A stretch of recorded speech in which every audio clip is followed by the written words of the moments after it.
بسم اللہ الرحمن الرحیم۔ شروع اللہ کے نام سے جو بڑا مہربان نہایت رحم والا ہے۔ لقد انزلنا الیکم کتابا فیہ ذکرکم افلا تعقلون۔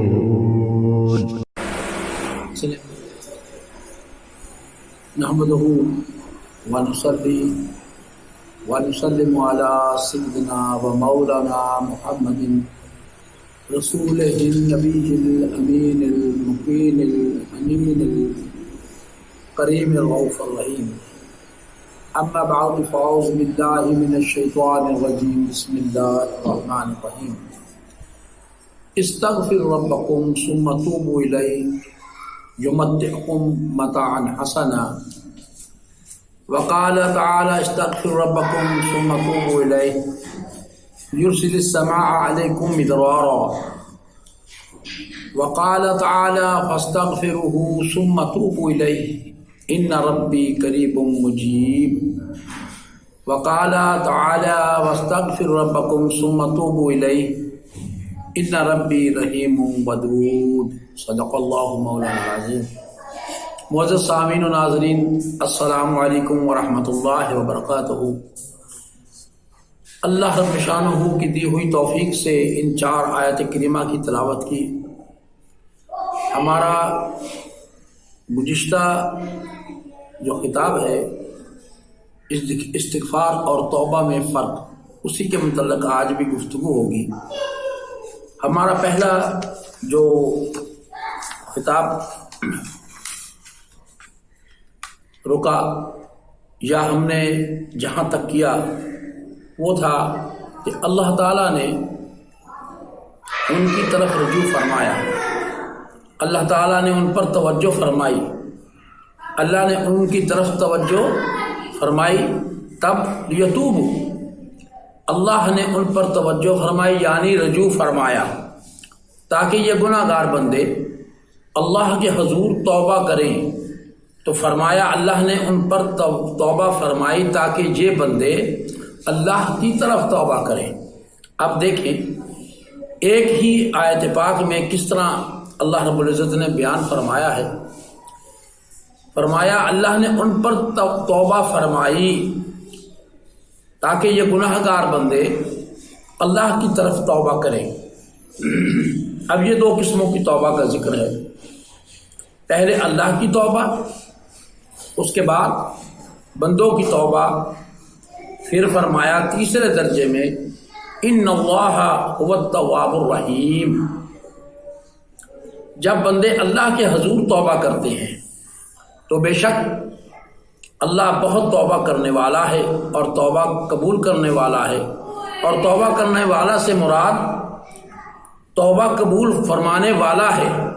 اللہ کی توبہ کا معنی اللہ کا بندے کی طرف رجوع کرنا۔ کیا معنی؟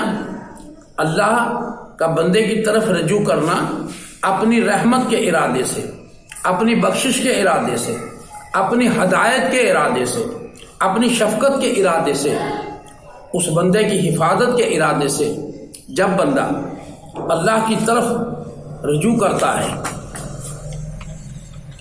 راغب ہوتا ہے، بندہ اللہ کی طرف رجوع کرتا ہے بخشش چاہنے کے لیے، رحمت چاہنے کے لیے، تو یہ بندے کی توبہ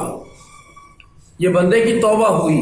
اور جب اللہ بندے کی طرف رجوع کرتا ہے تو یہ اللہ کی توبہ ہوئی۔ معزز سامعین و ناظرین، اب آپ نے یہ دیکھا کہ بندے کی توبہ سے پہلے بھی اللہ کی توبہ کا ذکر ہے۔ ثم تاب علیہم، ان کے گناہ کر لینے کے بعد جب وہ مایوس ہو رہے تھے تو پھر اللہ نے ان بندوں پر توبہ فرمائی یعنی بندوں کی طرف رجوع فرمایا۔ یہ پہلی توبہ تھی۔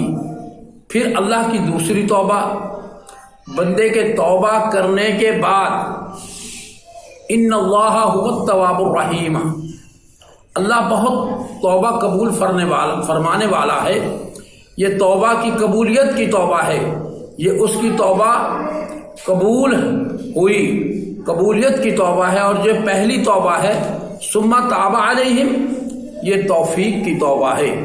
توبہ کا معنی رجوع کرنا، خواہ بندہ اللہ کی طرف رجوع کرے، خواہ اللہ بندے کی طرف رجوع فرمائے، ہر حال میں رجوع کرنا اس کو توبہ کہتے ہیں۔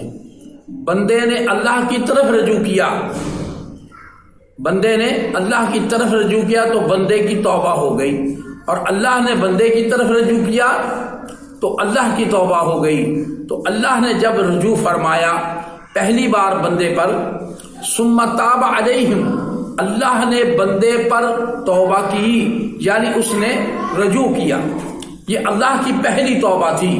بندے کی توبہ تب ہوتی ہے جب اللہ بندے کو توفیق عطا کرتا ہے، اس بندے کو توبہ کی توفیق دے دیتا ہے، عطا کر دیتا ہے۔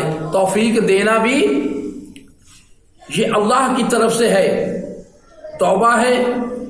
اس لیے میں نے عرض کیا کہ توبہ بھی بندہ اللہ کی توفیق کے بغیر نہیں کر سکتا۔ سب سے پہلے اللہ پاک توفیق توبہ دیتے ہیں، اور یہ اللہ کی ہدایت ہے، ہدایت ملتی ہے تو توفیق نصیب ہوتی ہے۔ اس کو ہدایت التوفیق بھی کہہ سکتے ہیں، اس کو ہدایت التسہیل بھی کہہ سکتے ہیں، کہ بندے پر توبہ کرنا آسان کر دیا جاتا ہے۔ اس کو توبہ کرنا اس کے لیے آسان کر دیا جاتا ہے۔ اور آسان کیسے ہوتا ہے؟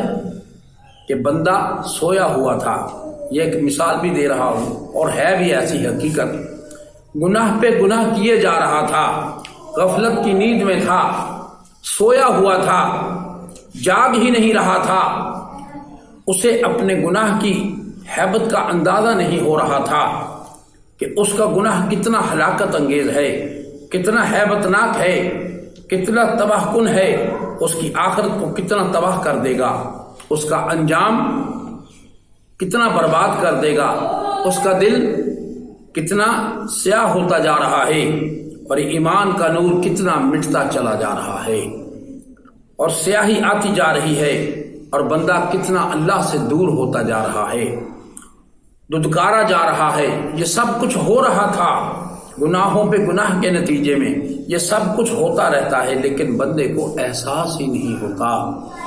تو اس احساس کے نہ ہونے کو، اس احساس کے نہ ہونے کو کہتے ہیں کہ بندہ غفلت کی نیند میں ہے۔ جب بندے کو جھٹکا نہیں لگتا، گناہوں پہ گناہ کرتا ہے، اور اسے اپنے گناہوں کی ہولناکیوں کا، گناہوں کی ہلاکتوں کا، تباہیوں کا، گناہ کے انجام کا، گناہ کے بد اثرات کا، اور اس گناہ کی تاریکیوں کا احساس ہی نہیں ہوتا، شعور ہی نہیں ہوتا۔ شعور نہ ہونا، اسی کو خواب غفلت کہا جاتا ہے، یہ اس کی غفلت کی نیند ہے۔ تو بندہ غفلت کی نیند میں تھا۔ اب یہاں میں نے کہا گناہ کا شعور ہو جانا، یا توبہ کی توفیق مل جانا، یا توبہ کا بندے کے لیے آسان کر دیا جانا، ہدایت التوفیق اور ہدایت التسہیل، یہ کیا ہے؟ جیسے بندہ نیند سے بیدار ہوتا ہے، اگر وہ نیند میں ہو تو کوئی اس کو مار ڈالے، وہ ہلاک ہو جائے، اسے تو پتہ ہی نہیں، لیکن جب وہ بیدار ہو جاتا ہے تو صاف ظاہر ہے حالت نیند میں جو شعور اسے نہیں تھا، وہ بیدار ہونے سے وہ شعور اسے مل گیا۔ یہ جو نیند سے بیداری ہے، اس کو اصطلاح میں یقظہ کہتے ہیں۔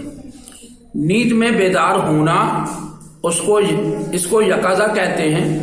اردو میں ہم اس کو بیداری کہتے ہیں، عربی میں یقظہ کہتے ہیں۔